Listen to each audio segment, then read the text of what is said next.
What is up, ladies and gentlemen? It is your friendly neighborhood BJJ podcaster, Raph Esparza, coming to you on a wonderful and beautiful Friday afternoon. I hope you're doing well. I am doing fantastic.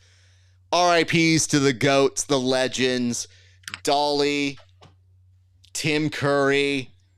I forgot to put Peter Cullen, who was the voice of Optimus Prime. It's been a rough week out here, but nonetheless, we will take their spirit and move on. But, talk about some beloved individuals. These were three individuals that really got the outpouring of love very quickly. But, Tim, speaking of outpouring of love, how are you, sir? I'm doing great, man. Working 9 to 5. Just out here trying to make a living. I love Dolly Parton. Dolly, out where I live in Franklin, Tennessee, is a national treasure. People are outside of her home as we speak. They're putting flowers out. They're doing all that great stuff. Obviously very beloved. My youngest son, Nate, he's 19, was like, I know she is, but I don't know what the big deal is. And I'm like, she's kind of like the ladies' country Elvis or something. I don't know exactly how to say it, but she's a big deal. Pretty great person as far as I could tell. Seems like she did a lot of great work for people back here. So RIP Dolly. But Raph, great to be here. I don't know what's happening in the world of jiu-jitsu. Everything's flipping back on its head. Craig wants into ADCC. Claudia Gadelha is claiming that the UFC is friends with Flow and all these other organizations. RAF 12 is saying they did pull in 10,000 people to watch their event in Cleveland, Ohio. A lady fights a bear. The Gracies are getting in planes and showing up at people's front door. Trying to find the right word to say because I was going to say something else. Because they're talking shit on the internet. So, yeah, I don't know, man. The world has kind of flipped on its head here, but you previewed really a lot. Excited to talk to you about it. Yeah, we do have a couple things. What's up, JV Evolve? Appreciate you. It's been a while. Hope you dudes are doing real good. We're doing all good things considered, I would say that. Last minute ADCC invite. I'll go with Kate or Kamzat. Maybe Umar because he is a hot prospect right now. So, listen, the Rotolos make too much money now. They're not going to mess around. We have gone past the age of appealing to everyone's good sportsmanship nature. Now we're in the era of getting paid. More on that in a second. So thank you for those things. But the reason why I wanted to put in an MMA star there was that was kind of the formula. Like they would always throw one or two or somebody from the MMA world would want to cross over. But I think it was at a time where MMA also was not getting the same kind of bank as they do now as well. So it seems like one of the things that we are learning from Raph is that some of these guys are just like, if the money's right, I'll come do your little dog and pony show, but I'm not interested in joining unless you got something for me. Yeah. And I don't think the money has to be super high. It just has to be reasonable. These guys aren't fighting anymore. Many of them, some of them have been wise with their money. Some haven't. I think a lot of them still have the itch to do something, to compete. And it does give them that. You throw some, zeros behind it and maybe you'll get them to show up. Okay, Tim, I have two for this opening this week for our monologue. So I'm going to reset the time here. But I want to start with Tim Curry. So for Tim Curry, Iconic has a million different videos, movies, all that sort of stuff. I would love for you right now to rank your top 3 Tim Curry performances. Tim Curry performances. Okay, I'm gonna have to look at some of his body of work here. Tim Curry. Let's see. I'm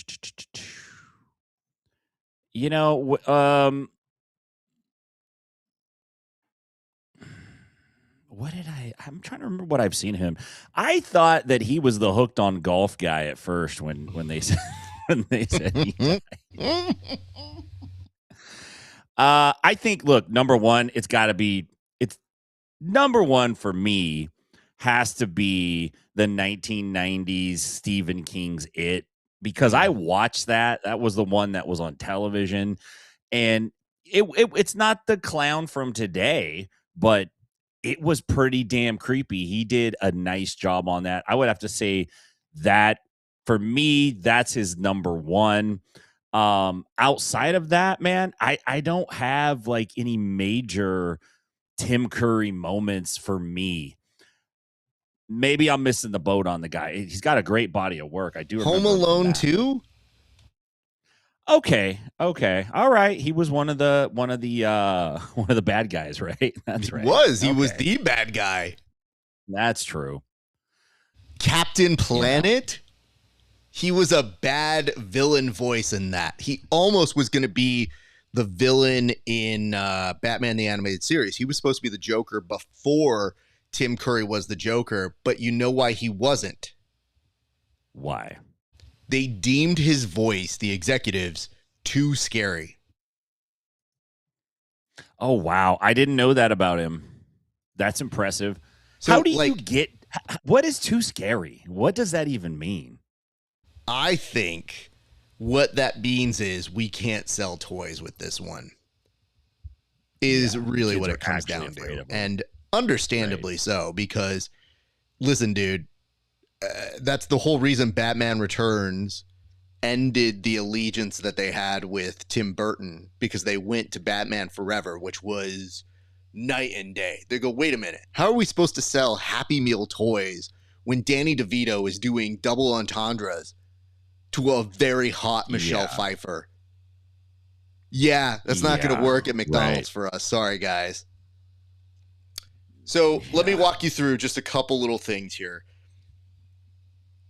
One, honorable mention, Rocky Horror. I know, it's like a tour de force. It's just not the movie that I resonated with. I just said, man, he's really fucking good in this.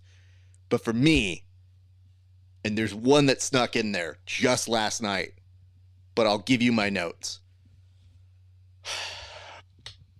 I already said Home Alone, so let's put Home Alone at number 3. Number 2, Muppet Treasure Island. Hear me out. This came out when I was in high school, so I was not about any part of the Muppets at that time. If it wasn't Muppet Christmas Carol, get the fuck out of here. I don't want to talk about it. But he is right up there with Michael Caine in terms of human acting with the Muppets. There's a moment in there where he said, upstage, boys, it's my only number, meaning it's the only time they're allowing me to sing in this movie. Hilarious. But he is legit acting his ass off for real. And somebody on Tumblr once said that Michael Caine worked with the Muppets because he treated them like fellow actors. Tim Curry worked with the Muppets because he acted like a Muppet in a Muppet movie. I tell you, my good friend Kirk Shimano, if my memory is correct, in high school would say, like, this movie's really good. And I was like, whatever, dude, who cares? Being a dumb teenager, I am here to tell you I was wrong 25 years ago. Stands up. Disney Plus, go watch it. And number 1 is Clue. It is currently up on Paramount Plus. If you've never seen any part of Clue, the 80s movie, do yourself a favor, go watch it. It is so fast, so fun, and there are moments where he's saying everything while running and recreating every one of the crimes. That is a 10-minute scene, and then they do it 2 more times.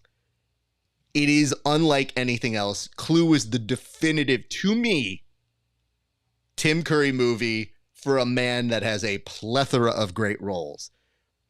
Also, one more honorable mention.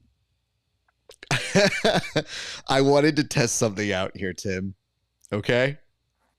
Yes. So I'm going to put you on air, and I'm going to send you a text right now. And I want you to try to say the following text with a straight face. And if it works, we're going to put it side by side with the way that Tim Curry said it. And I will tell you the context behind it after you read this. but no context initially. Okay, so look at your text on your phone. All right. I'm waiting. I'm eagerly waiting. Here you go. I want you to read it exactly as it is written in the way you would interpret this sentence. I'm escaping to the one place that hasn't been corrupted by capitalism. Space. Okay. So here's the context. Your delivery, not bad. Not bad at all. Tim Curry did a movie with Gina Carano and Randy Couture. So there was a connection here to MMA and Jiu-Jitsu. And it was a video game called Red Alert 3. And his line delivery in this is that he is just holding on for dear life. Because the way he says it is in his perfectly rich voice.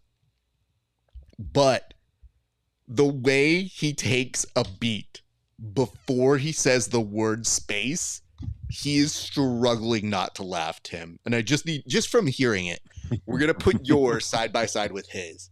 But just so you get a preview of what it's going to sound like, this is what he sounds like in that movie/video game. I'm escaping to the one place that hasn't been corrupted by capitalism. Space. He loads up on the front part of the word too. He loads up on space. It's so good. It makes me laugh whenever I need a good pick me up. And it says you can almost see him corpse in that take. I have news for you. It's not just that take. Somebody has assembled a 3-minute blooper reel that is really just scenes from it. And I think I have read somewhere that they said that communism space joke that he does, they said, no, it was on a teleprompter, which we all know. And they go, that was the first take. And they go, oh my God, did he want to redo it? And he goes, no, I think he said it exactly the way he wanted to say it. Meaning like he knew he had an interp, and then when he had to do it, he goes, fuck it, let's do it. So it makes it even better. Oh, okay. And I mean, what are you going to say? Dolly Parton, and, you know, we know the great songs. She's already got a great one. But one thing that's super good on her behalf is half of the top 200 songs on iTunes or Apple Music are Dolly Parton songs. So an incredible songwriter. Hey. Too hard to pick just a couple, but major props to her. And of course, Optimus Prime. I don't even think we need to do Transformer movies if he's not around. No, I agree. Dolly Parton's got a hell of a theme park out here too, Dollywood. It's pretty cool. I mean, she is somebody where it makes sense to say you're going to go to Dollywood because it's her name, it goes there. If I ever had a theme park based on my name, I don't think that would work. I think people would be in the comment section about that one. It would be a Sparza land. I don't know. Yeah. What would a Rafa Sparza theme park be like, though, honestly? I think all the supervisors would have that Rafa Sparza look that is trying not to reveal his consternation, whatever's happening at the moment. You know, they're just kind of like, yes. I can tell you, okay, let's map it out. First and foremost, we would buy you the rights to Captain EO, because Disney, if you're not going to use them, give them to me. 2, right. You need at least 3 fast roller coasters. I don't want any of this bullshit like, oh, it's a Matador, you know. I'm like, no, I need fast. Right. Then you get the family rides. Let's say they're going to be, I think Fast and the Furious now does a loop around where you walk inside of the theme park.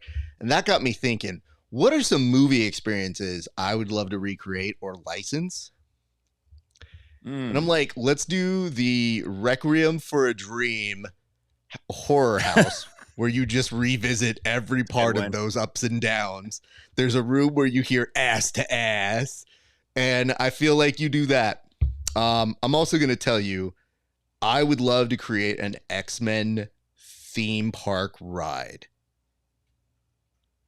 And I think what you would do is you would get Storm, Angela Bassett in my version, or the very talented lady who does her on the animated series, to give you a soliloquy that would get you ready. And there'd be a typhoon that would rise you up and get you up in the air. I think that's the way to go. But having her be like, I call upon the winds of the northeastern sun to make sure that they have risen to the rised elements of the sky. And then, you fall. That's it. Space.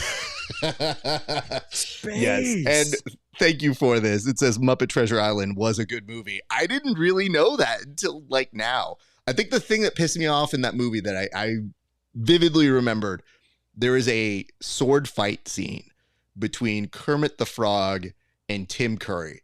And Kermit, I think they had done some CGI or something where he's doing front flips to get to him. And I go, what is this bullshit?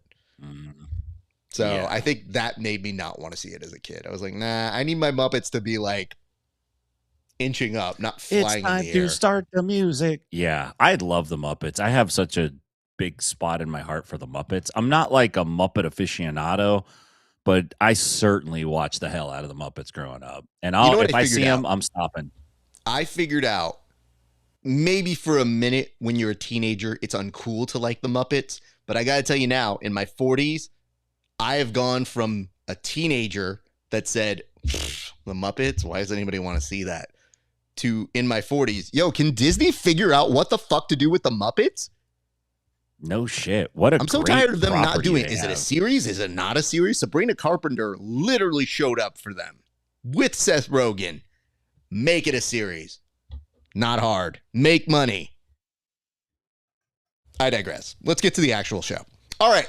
First and foremost, very interestingly, Craig seemed to throw his hat into the world of ADCC, maybe suggesting after J-Rod was suddenly missing and then conspicuously found on UFC BJJ that Craig would be the savior to come in and rescue that division. And all things being said, would have a pretty good shot at that division.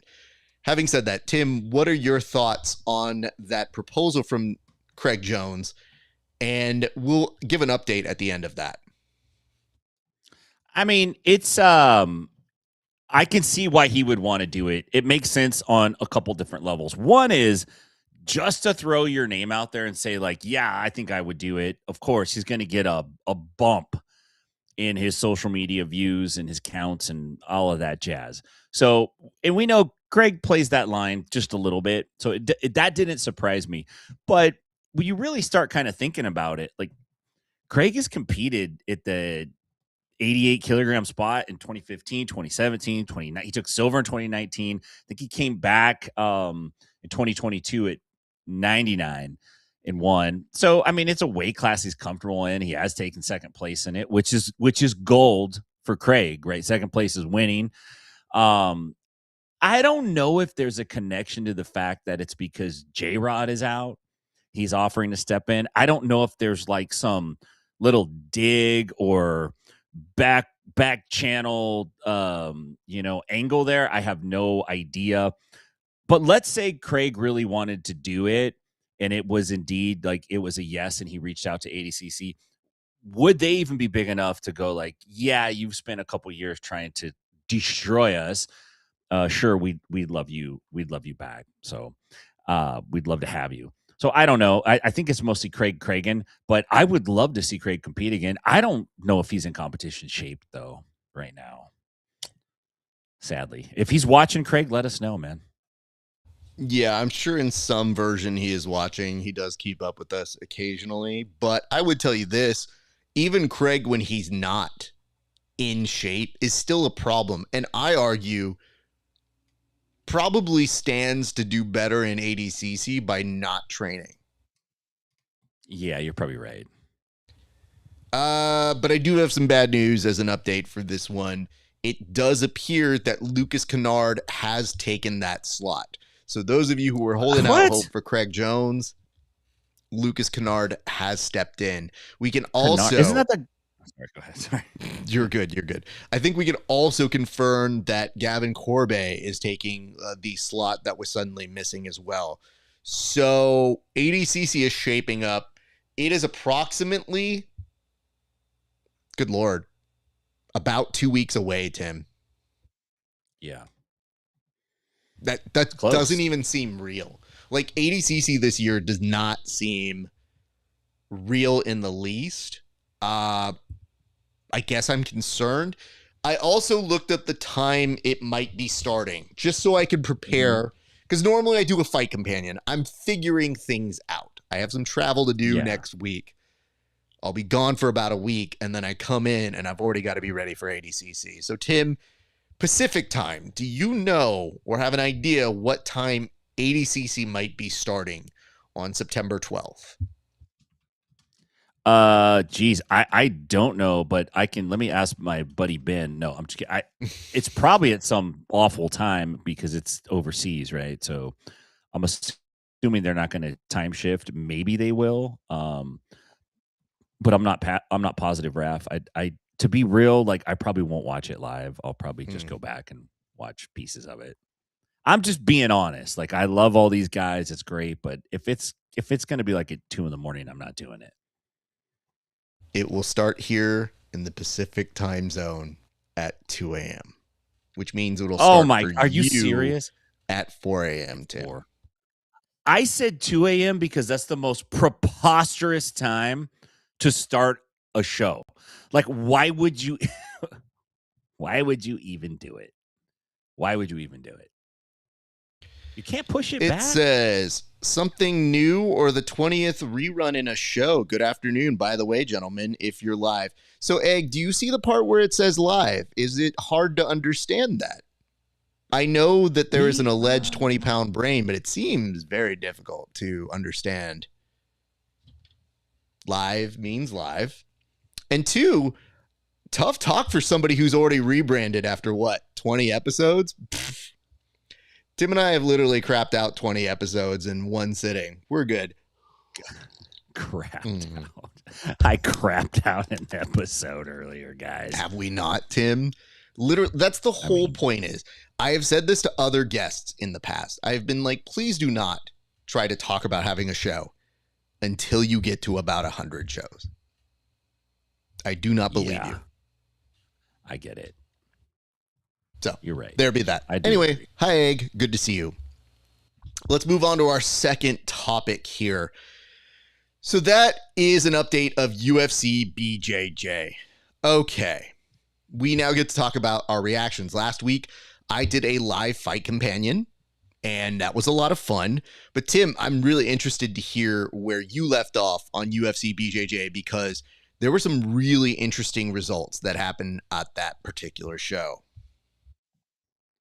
You know, so overall, I was excited to watch this card coming into it. And I'm pretty honest on this show. I'll tell you guys, like, I don't think I'm watching that one live, but I wanted to watch that one. I thought the matchups were pretty good. I did like the angle of having the ladies competing for that flyweight kind of Grand Prix final. I thought that was a cool angle. It kind of got me more interested in those matches. I was really impressed with Danielle Kelly. I was not expecting her to do as physically well against Anna Lima. I kind of was thinking Anna Lima was going to outsize her a little bit and push her around a little bit. But Danielle Kelly was aggressive. She wrestled good. She got takedowns. She started to dominate that match. So that was impressive. Wagner, and I noticed they called it the crescent choke, which that's not the name that they told me. And then later they called it the street choke. But I guess now it's a crescent choke. He looked good and aggressive, and I was surprised to see that performance out of him. The Tackett brothers, of course, did great. I saw what you said, Egg. Fornerino is just a beast, and Casilla Mora, I was pulling for Bree Stick. I really wanted her to win, but Casilla Mora is just a machine right now. And congrats to Brianna St. Marie. She's the new featherweight champ. I like Tackett versus Gracie. Okay. I want to get your thoughts about this as well. I don't like the bowl. I think the bowl for jiu-jitsu is total bullshit. Okay. What the bowl has introduced is an arrested form of wall wrestling that is like the dumbest form of all time. Why don't we just stack up some boxes from Costco and put them around the mats and make them wrestle through that? Let's put obstacles out there. This is like when baseball decided we're going to put a flagpole in center field. This is what they're doing. They brought the bowl walls in so it's not as big of a surface, and they made them a little steeper and a little shorter. And all it means is these dudes are blast doubling each other into this wall. Guys are hitting the back of their heads on that canvas super hard now. I think it's a dumb idea. And I know that Claudia Gadella came out and said, no, we're friends with everybody. We love everybody. We need all of our athletes to get ready to compete in the bowl because it's aggressive and it's this and it's that. And I'm just not buying it. It is a lesser idea that they took from someone else, and now they're trying to present a feature. Everything else on the card was awesome. The bowl is crap as far as I'm concerned. But I'd like to get your thoughts on it. And congrats to Andrew Tackett. Aggressive win. I'm not a fan of face choking, raking on the nose, not in grappling. If you're fighting MMA, all bets are off. But that's just part of the game now, man. And he's super freaking good at it. So congrats to Andrew. Well said, Tim. Okay. You want to hear my takes? Okay, so here's a few. First off, yes, big respect over to Andrew Tackett. That was a really impressive performance. I can't complain. I mean, he's getting it done within 2 minutes' time. It seemed like his biggest challenge was Wagner, and there was good reason for that. We saw the work that Wagner put on Andy Varela, and that was really, really something to watch. So those were two big highlights. Also, shout out to William Tackett. William Tackett getting the win over Fedor looked really freaking impressive. Fedor really wanted to take it to him. You knew he wanted to make it an aggressive match. William met him right then and there. Here's what I want to say, though. I think that UFC BJJ owes a major debt and gratitude to that female division. That female division is carrying UFC BJJ. Yes, some incredible performances by both the Tackett brothers, Mikey Musumeci, Mason Fowler. I don't want to overlook those because they have been good. But we're talking about either competitiveness, intrigue in the match, or just outright aggression to put on a show. It has been the female division.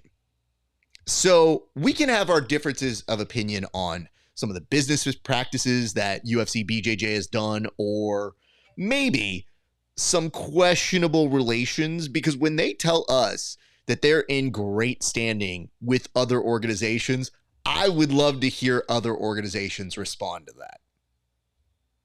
I don't think they're going to be the same. And I just saw a post today by 1FC that said, here's our major set of stars. And they're really, really good. But it does start to bode very interestingly when we look at the ADCC lineups. And part of them are the athletes making choices now, as our good friend Bren Kovacs was explaining in his explanation of all of the stuff from ADCC's fallout in terms of the Craig Jones Invitational, pricing some of the athletes out. I get that.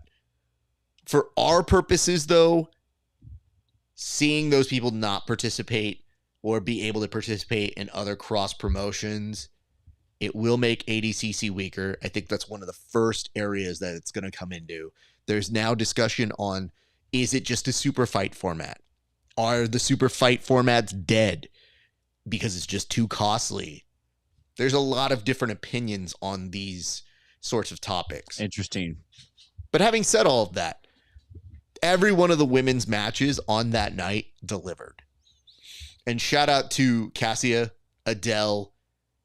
I think they did a fantastic job. Like, they had those matches back to back. And then it was really tugging at the heart here for Brianna St. Marie, who I think is one of the nicest, easiest to rally around people in all of jiu-jitsu because she's always been incredibly fun, nice, great to not just me, but other podcasts. I know that for a fact because I've seen the way that she has talked to other shows. She's always been warm, kind, and we've always known her to be an incredible athlete. But this year she was going through a lot of physical struggle. She was talking about how hard it was for her to stay on the mats and how grueling it was. And then to see her come and win on one of the biggest platforms in jiu-jitsu, I just thought, man, if anybody deserves it, I really feel like she is one of those people. So it made me so happy to see her have a moment because not only the way she's treated us and spoken to us off the air, but just because it's like, how can you not rally behind that story? But putting those 3 women's matches back to back to back, that was the true strength, in my opinion, of UFC BJJ 10. That's a good take. Yeah, I felt like that pocket of matches that were really good, exciting to watch. So you have some friends here, Tim. The first says, well, you have friends. I don't know if you have friends in the same way UFC BJJ has friends. As per JB, I doubt the UFC BJJ is friends with the ADCC, just my opinion. I don't think you're alone in that. But let's get to the friends that agree with you. The new bowl is dog shit. Not a fan of the bowl. And space. So for me, Tim, I would just love to know this from you. Why do you feel the bowl hasn't worked? Because I think we have to add the context. We've seen the bowl for a while. They made a big to-do about the renovations they did to the bowl, where it essentially lowered and made it a little bit smaller. So where in the revision was it bad there, or was it just always bad?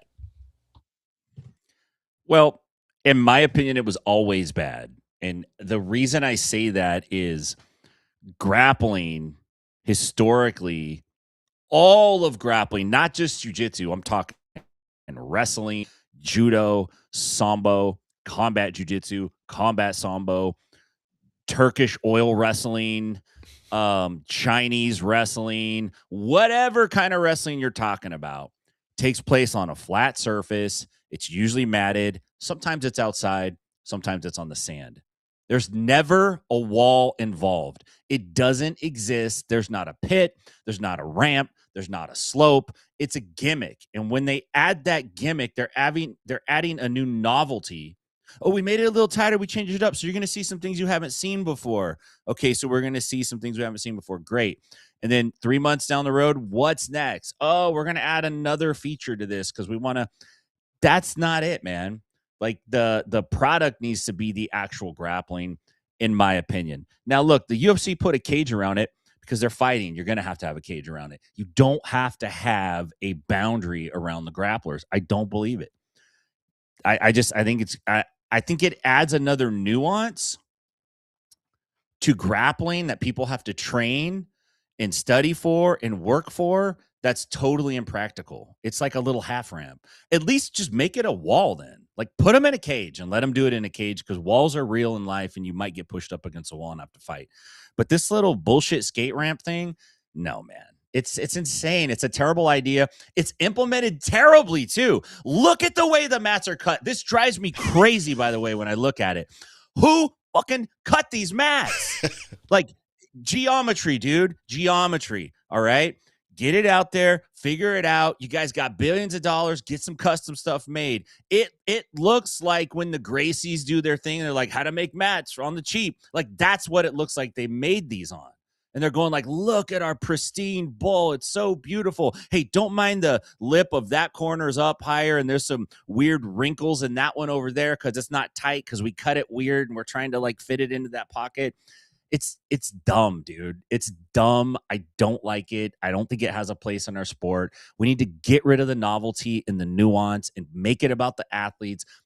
Put a good product out there. Highlight the people that are actually involved in doing it and get out of the gimmick world. That's my take. Okay. I feel better now. Well, don't worry. I think you made a new friend. What's up, Mark? Thank you for joining us. Yes, we do this show weekly here. You can also see repeats as per Egg's request. I like this guy. Daily. I like when people say I like this guy. I always wonder when you see in movies when they like have somebody who kills somebody or has attitude and they go, I like this guy. Like that was the moment. You literally assassinated people. And that was the moment he responded. So we appreciate that. And I do see this. Yes, it does give off early 2000 Sports Center vibes, prime ESPN. Well, somebody's got to do it because can't all just be Pat McAfee all the time. Nonetheless, I want to bring this up, though, Tim. You have such a passionate take on that bowl. I think where I'm mad is it is being underutilized. If you're making it a bowl, why are we not seeing videos of people skating on it? Because you might as well get the best bang for your buck. If it looks like that, you might as well, when you have Tackett doing like a first-person testimonial, having some dudes in the background. You get the surf fight guys going over there. Bet you they'll skate. Jeff Glover's probably living there. Who knows? But to me, I just feel like the way that they cut it down, I think was twofold. I think one, when they do the post interviews, they like hop on. It's always so weird because they go, come here and do an interview. And they like hop on. And they're like, what's up? Oh, man. Yeah. I just competed in jiu-jitsu. What's going on? Yeah, great match. Woo! And it always looks like nobody knows how to look comfortable in those interviews. So it's like when people think they're being cool, it just makes them look a lot weirder where their physical body language is all over the place. So there's one. But two, I like that they were trying, but I will say this. This is a very good summary. That's Dana White stealing ideas from Dana Brown over at Karate Combat. So yes, that is definitely part of it. Karate Combat, very innovative in that world. But I do feel like that is where they're trying to innovate. And they're doing like all these front flips or they're like, oh, takedown near the edge of the ball. That's just athletes gaming the system. And it's going to happen within every world. Yeah. What I do want to caution here, just to IB, oh, good Lord. Now I know what that took me a second to figure out what that acronym means, but now crystal clear. Thank you. IGBB MN262.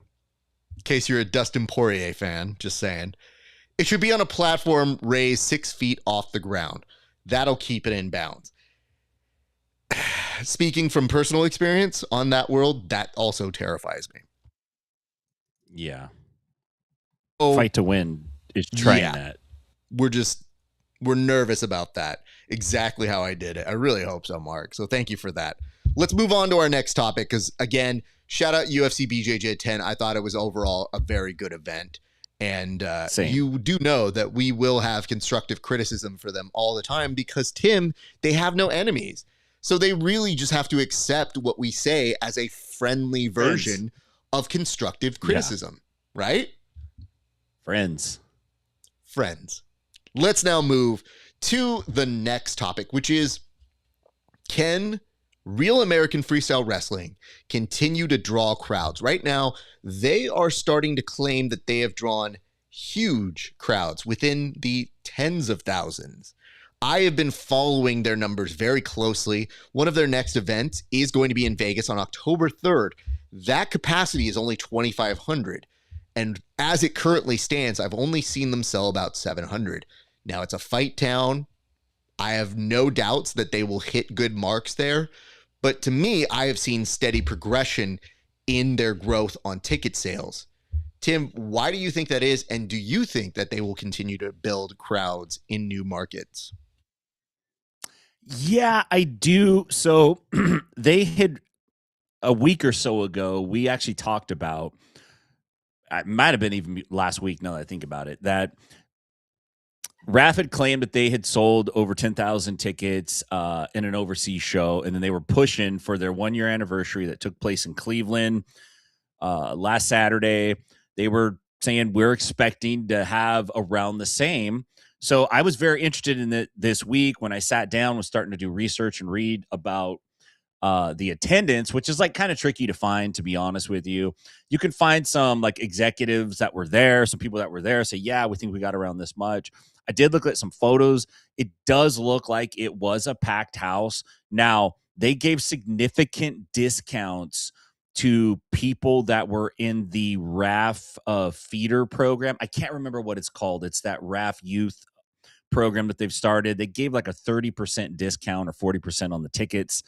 So, maybe the gate wasn't huge, but they do have an ability to get people in-house. And as you and I know, jiu-jitsu really struggles with that. Craig Jones nailed it, especially the first time. And I think ADCC, when it was out in Vegas, it pulls decent numbers. But on a consistent basis, we haven't seen a promotion be able to actually get people in-house. And I think it's a little bit of a mix of their pro wrestling kind of push and how they build the shows and the stories. But I also think it's because they're getting athletes on the cards that have followings, that have big names. You had Henry Cejudo taking on Marab is the main event in Cleveland last week. So there's lots of fans that know who those guys are, and they'll go out and watch them wrestle. What they do right is they actually put on a good show. And I think that makes new fans. And so we're continuing to see this steady build out of RAF. I've been saying it since the day one. No one's going to listen until it's too late. I'm telling these guys in jiu-jitsu, all my friends, all my homies, every one of them that's promoting, you need to pay attention to RAF. You need to lock into what they're doing, because what they're doing is what we're trying to do, and they're doing it. They came right into our backyard and started doing it. Good on them, because that gives me hope that we can do the same thing, but somebody's got to do it. I think they're onto the model. Thank you for that, Tim. So just to kind of go off of that, there are a couple comments that I want to bring up, and it says, will MVP or UFC buy RAF? Or will UFC start their own freestyle wrestling, likely, promotion? It'll be interesting to see what happens.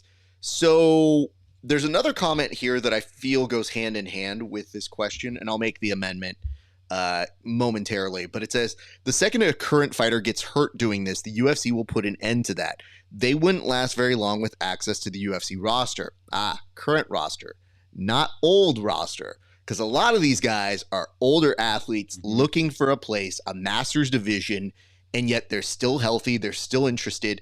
And you mean to tell me that if they didn't find a place for transplant recipient Ben Askren, that they couldn't take somebody who had a pretty good wrestling pedigree from the Dana White Contender Series and have a place for them once they got let out of a contract?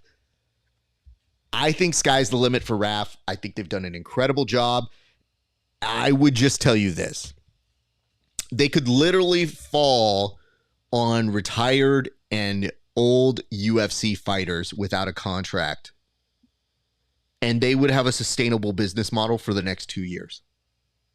Yeah. Just based on people who have been in the UFCs, because they would use that clout. And in terms of will they be bought out, it's an interesting proposition, but Fox Nation, the actual app, is hurting for content that goes outside of those who are news junkies. I think that's why this has been a success.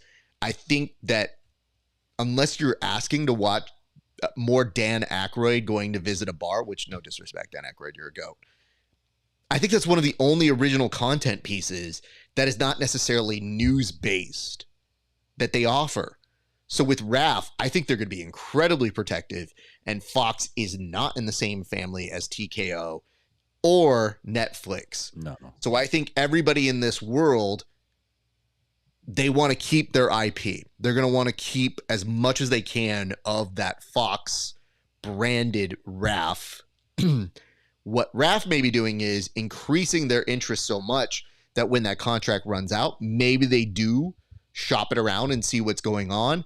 I don't think Fox will let that go, because I think they have the understanding of, we may not be in MMA, but we have MMA Light, which can get us all the attention with all the stars without half of the marketing. So it would be dumb for them to let it go, but Great stranger point. things have happened. And sometimes when they look at their deals, like Paramount's very happy right now with the UFC in terms of the numbers, say the Conor McGregor fight did or Freedom 250. I don't think they're very excited about what the numbers are this week or next week. I think they're just like, fuck, these are not good numbers. Yikes. Why? Because you never hear them. So keep that in mind as we move on over, and I will give you a full report if I go in a month and change to that next event. But we're going to move on to the very next topic. The next topic being that of illegal, which always makes me have a little bit of a pause here on the show when we're going to talk about something illegal. But this one is a particular move that caused some controversy. There was an illegal pile driver. Yes, you heard us correctly. A pile driver that did paralyze an athlete that was competing recently. Tim, this has been something that I've seen posted multiple times. It's a very graphic and unfortunate video. But what can you tell us about this situation to fill in the context for people who don't know? So this is an injury that took place in Londrina, Brazil, Super Pro Jiu-Jitsu 2026 event. There's a video out. I watched it, and it's terrible. It shows the athlete. I believe his name is William Masuda. He's inverted before kind of being brought up into like that.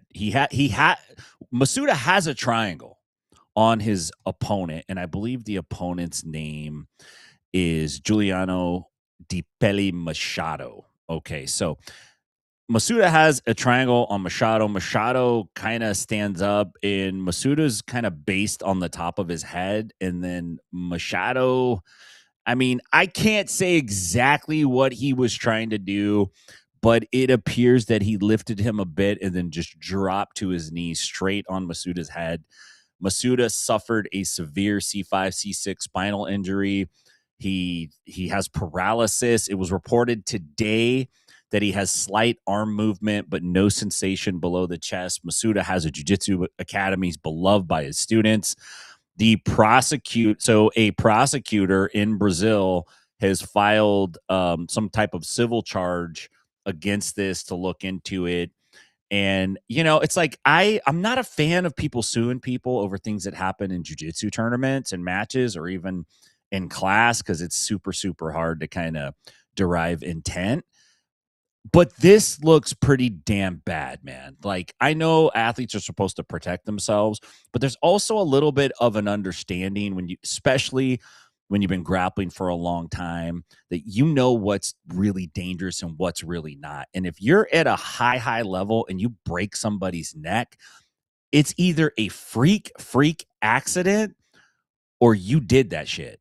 And, you know, watching this video it's rough to watch. So wishing Masuda a speedy recovery. It's a terrible thing, Raph. It's terrible to see. And, you know, like these dudes that are doing this stuff, I don't understand what's the thought process is in their head to get a victory in a jiu-jitsu tournament versus somebody's actual life. It shouldn't even be a question. Agreed. And listen, it's never that we don't want you guys to go out there and compete competitively. Go out there, do what you need to do, but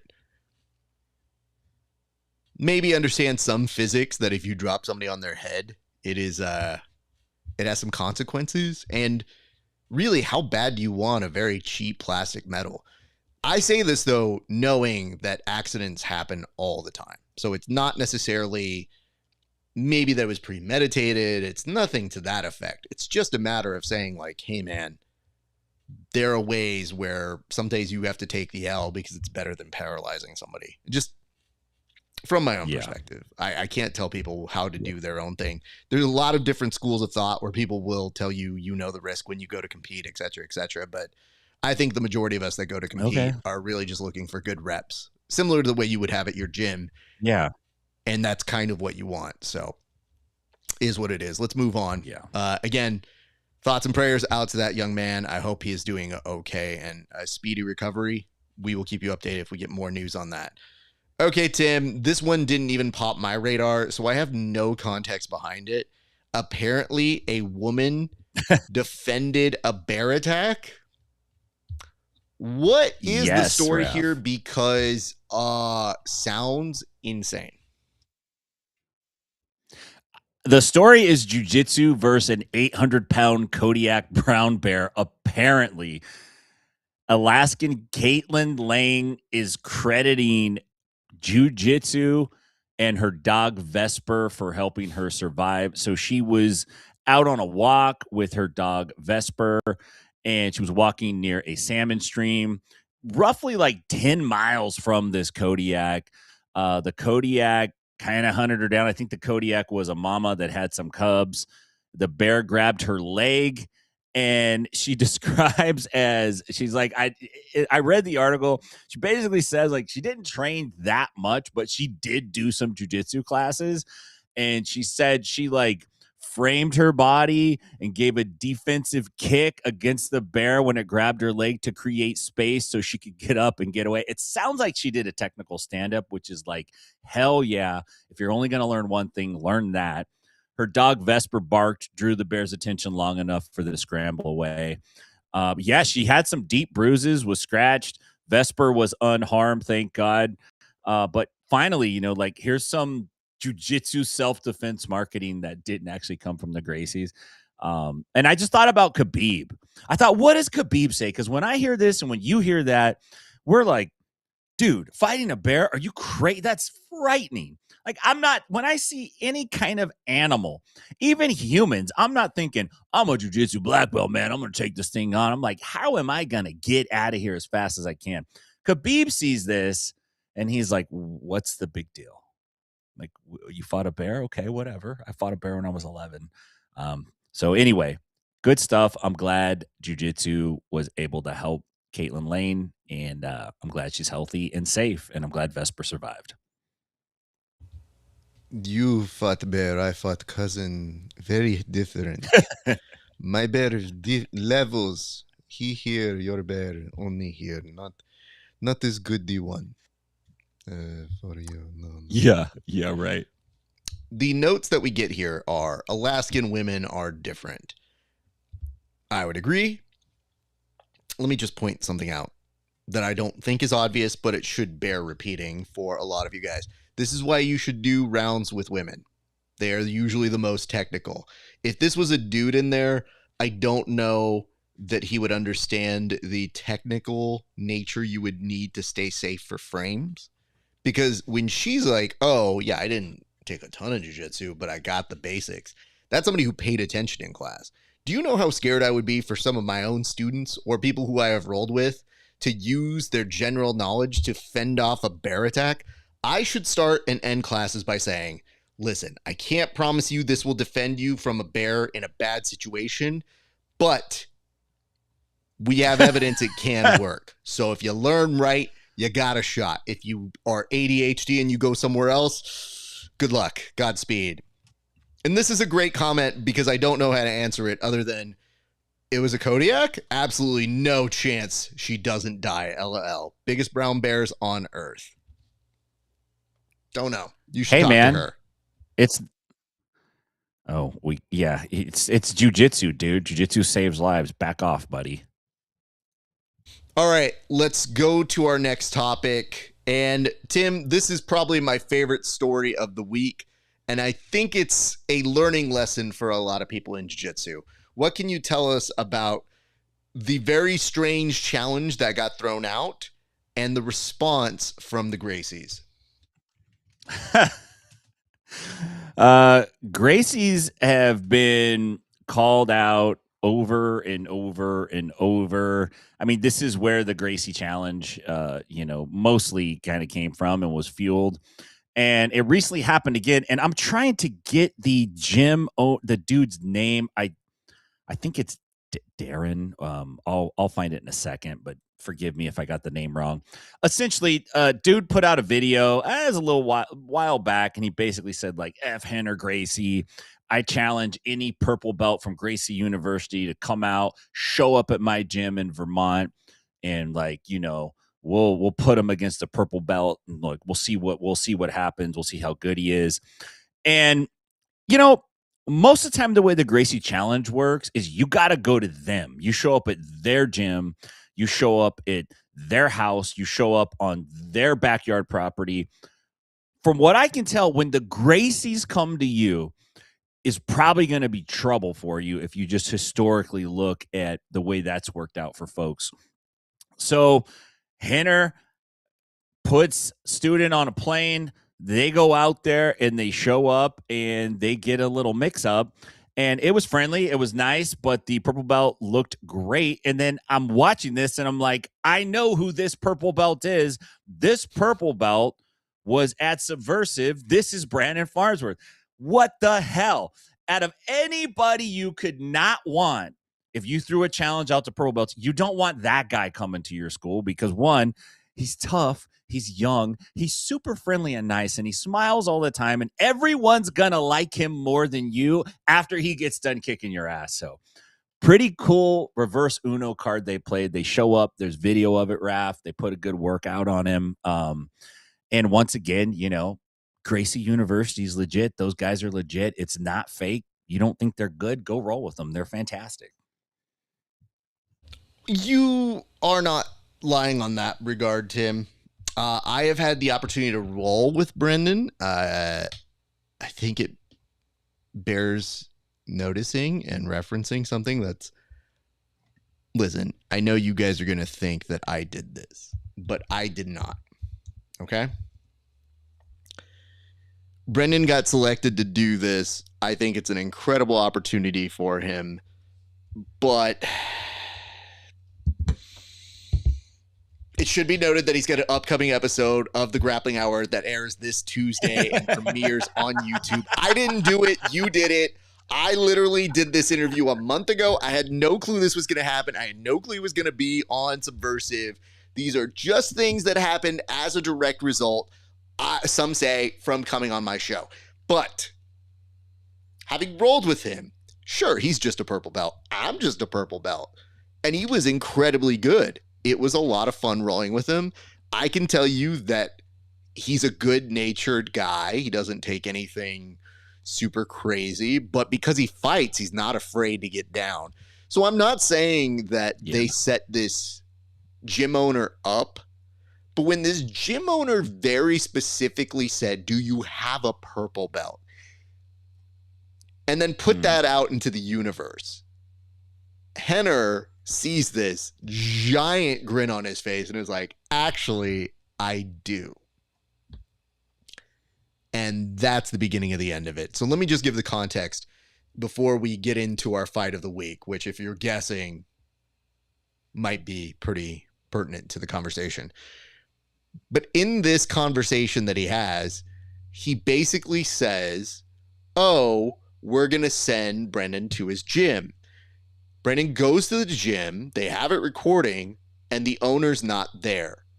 So the owner, by all accounts from Brendan in the video, is like, yeah, he's super nice, he was super great, but we had a flight that was going to be getting out of there at like 1:30, and the guy said, hey, I can't make it there, I'm raising 2 kids, would you come back from my night class? Now, when he comes back for the night class, they restructure their flights. They basically say, Gracie challenges, truly, no time limit. We will restructure our wait, so we will be back here a little bit later. So because some of you, I'm sure, are hearing this, you probably want to go straight to our next topic, which is this week's low light highlight of the week, which is how we phrase things here, so no offense to this gym owner. But this is the match from this past week, or from the time when Brendan and his compadres made their way on over to Vermont. So instead of talking about it, let's just show you some of this footage. And Tim, we'll take turns talking about it as it goes on. But just from your initial read, what can you tell us about this insane matchup that happened between, I don't know, 2 people that you probably in the back of your mind didn't think needed to fight, but ended up actually fighting? And I'm going to replay it over here in just a second, but just from your perspective, when you took a look at those first few seconds of that footage, Tim, Do you have any advice or things that just kind of rang out to you from that interaction? Yeah, it looked like Brendan, was having fun. And it also looked like the school owner was not going crazy hard either. But it's a little bit of don't poke the bear, right? Like, let's start casual. If we start super hard, then we're going to figure out what's up right out of the gate. So let me just add us in here. I'm going to push this down. Clarence pulled a classic jiu-jitsu instructor coach move where he was not at the class that he was supposed to be at when the guy came to talk to him, to see him, to challenge him, to do the membership, to get the refund, to buy the rash guard, to drop off the posters, to complain. Not there. I get it's a strong move. That's how you know he truly is a jiu-jitsu coach. I love the fact that they had offered for him to roll with the other students before he got there, which is also a very strong gym owner tactic of like, no, go roll with my minions before you roll with me so I can see how you roll. And they straight out said, no, thank you. We'll wait. Yeah. So like, you get your ass kicked, Clarence. And let me just point out a few things. Number one, as you're watching this and Tim takes a stab at it, the people who I genuinely feel for in this video are the students because they're just chilling at the top recess of this video. So, Tim, walk us through just a little bit of this action. Yeah, so we're about midway through the action. Brendan has got on Clarence's back. He's got a tight body triangle, and this is the closest either of these guys had gotten to a submission, let's say, in this little session that they're having. And the students are watching, and Brendan's like, okay, am I going to tap Clarence in front of his crowd or not? Because that's a question you got to ask yourself when you're visiting sometimes, right? And sometimes you're the guy getting tapped by the visitor. That's just the way the game works. Game, respect, game. But right here, I think it was pretty clear that this was going to be over on the belly down. The belly down is where you go to die, especially with a Gracie University dude who shoots deep hooks and he's got all the Spider-Man hand shit and all that. First tap, the crowd, they start applauding, which I thought was cool. They're like, yay, first tap, coach lost, visitor won, and then they're right back into it. This was the first of several taps that Brendan got. I think from my perspective, Tim, this is where I didn't know things were going to happen because Brendan's context that he gives before the video is he said, we didn't agree to anything. We just said we're going to roll. So there was no terms or conditions. So after the first tap happens, and we've all been there, if you have a time, you just kind of go to the next roll. But if there is no structured agreement, I want you to take a look at Clarence's body language as you would think after the person taps you, they kind of prove their point, right? It's just, okay, it is what it is. I say this as somebody who rolled for an entire hour with Brendan, and when he tapped me, we were under the understanding we're rolling for about an hour, so we're just having fun. We're going back and forth. Yeah. He's passing in very similar ways, so I recognize how he attacks here.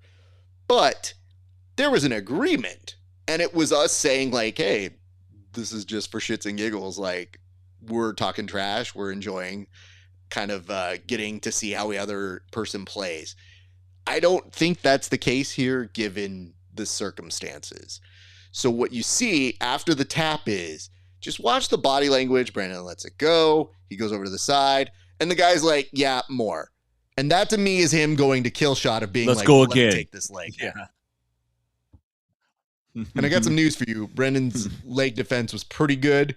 So not to give away too much, but here, Brendan actually just says, go ahead and pass my guard. And that little foot sweep that he did do to me a couple times. So in this regard, I'm with you, Clarence. I'm not a fan of Brendan doing those sweeps.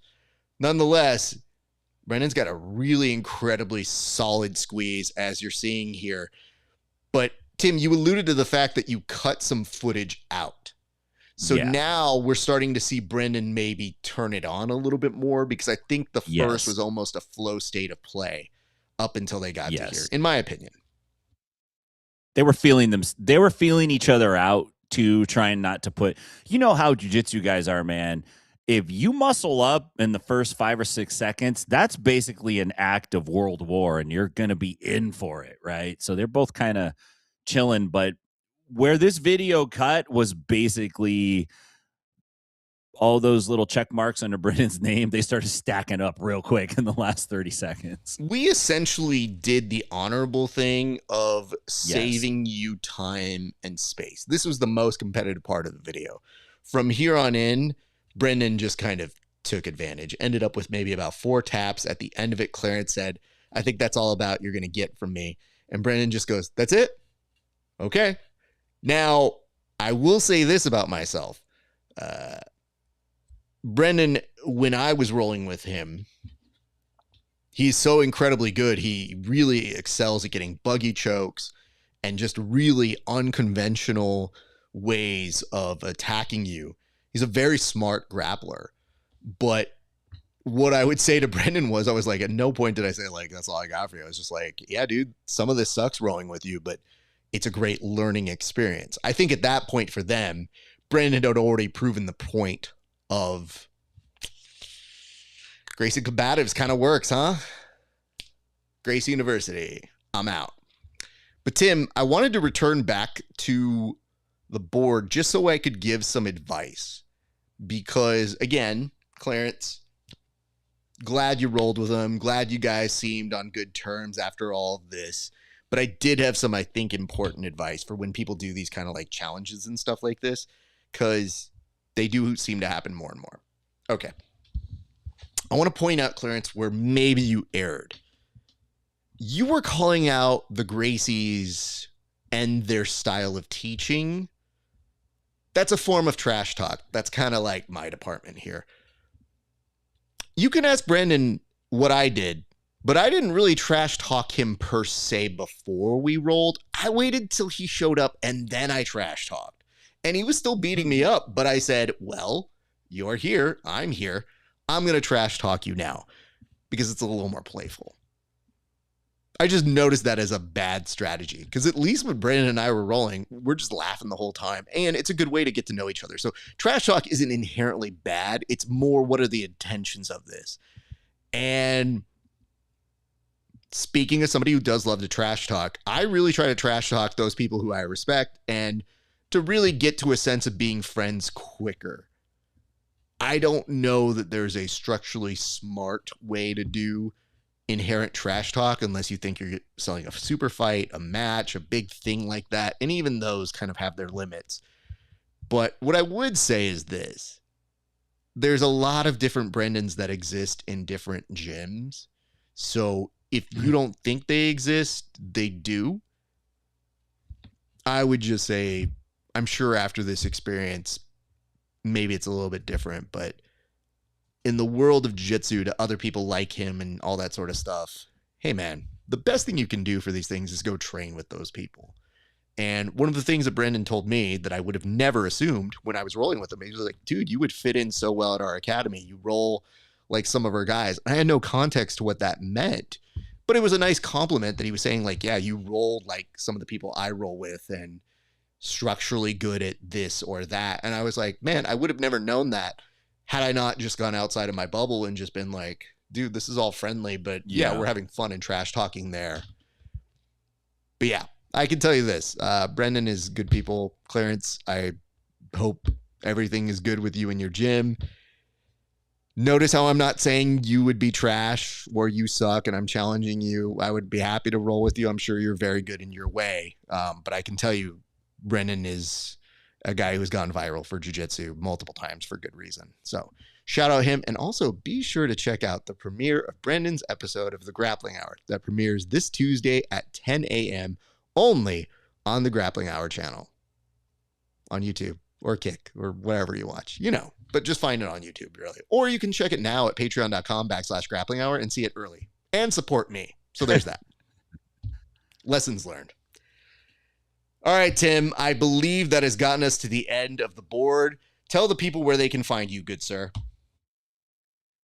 Yes, sir. You can find me at Inside BJJ on your favorite social media. If you're out in Nashville, come see me at 10th Planet Nashville. If you're out in Northern California, go see my great friends at 10th Planet Stockton. Raph, great to see you today. And big shout out to Clarence, because I'll tell you what, most dudes that weren't at the gym when dude showed up to the gym for the challenge would not have come back to the gym knowing all day long that this dude was there waiting for you. So the only way to get better is to put your shit out there. So good on you, Clarence. Other than that, love you, Raph. Great stuff, man. Can't wait to see you soon. Likewise, Tim. Great job today. Good stuff. Very happy with our work. And, we will be back here next week. And just to remind people, yes, we are doing some what we call block parties where we're showing some of our best work, our favorite episodes. So if you get in the comment section, you're like, is this live? I don't know. Maybe it is, maybe it isn't. But we do try to put you clues that tell you this is a live one. So this one right now, at the time, did happen live, but you might see it on a repeat. The main thing you might see, just so we're very clear about when is when and what is what, I want you to look at this screenshot right now. And I want you to understand, top corner on this screenshot, it says encore presentation. I feel that is a very good sign you are watching something that has already happened. So we will finesse that and make that work. But thank you guys, because already this week we have quadrupled the numbers that we got for watch time last week. So I think you guys are enjoying watching some of our favorite episodes. And, it means a lot to me and Tim, because this is like a nice two-hander. Obviously, the Grappling Hour stuff is my stuff where I interview people, but this is like a big project to us that we love seeing you guys watch, like you would be at a bar at 10 a.m. and seeing repeats of SportsCenter and stuff like that. So we really do want to try to continue doing that model. And not to brag, but I think we're kind of like the first people to do that in jiu-jitsu. So as always, innovating, doing something new. So thank you guys so much for watching. Tim, I appreciate you. I will see you soon, good sir. Thanks, man. Have a good one. All right, ladies and gents, that's going to do it for us here at the Grappling Hour and at the Inside BJJ in our collaboration for the Bullpen. We hope you enjoyed this week's episode. There's a lot more to cover. We will be back next week, I think in some fashion. I'm going to be traveling out to Illinois, so who knows exactly how that's going to work.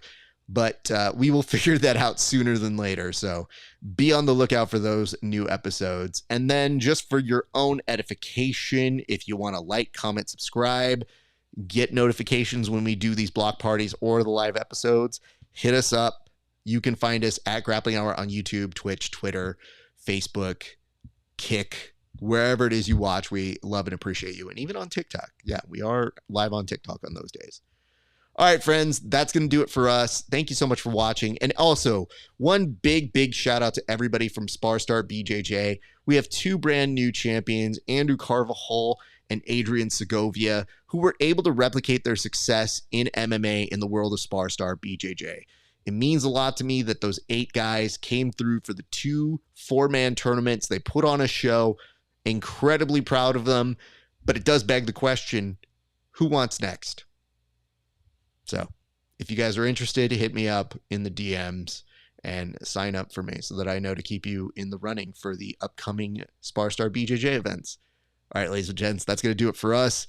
It has been a great day for grappling. We'll see you back on the mats.